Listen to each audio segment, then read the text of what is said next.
Hi guys, welcome back to the channel. This is what finally being home feels like. A beautifully constructed home, crafted through love and family and entertainment at the heart of it.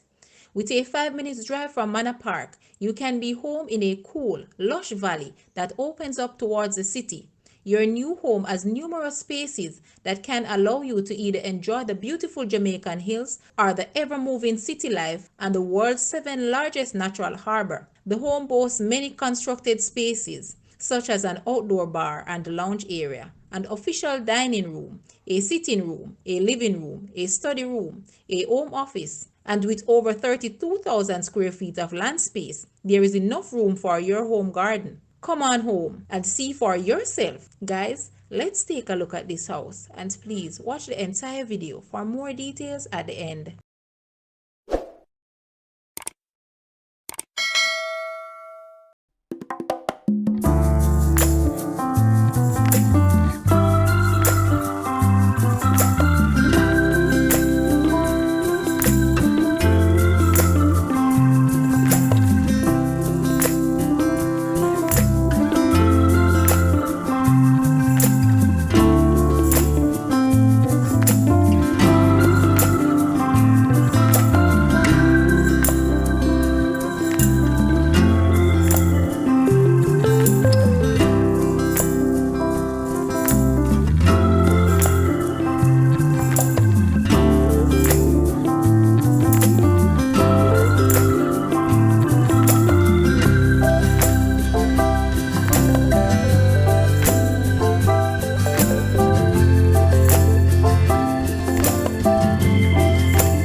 The asking price for this house is Jamaican 175 million or US $1.13 million. To purchase or make an offer, please take a look at your screen or you may visit the description area below for full details. If you like this video, please hit the like button and also share with a friend. Thanks for watching, guys.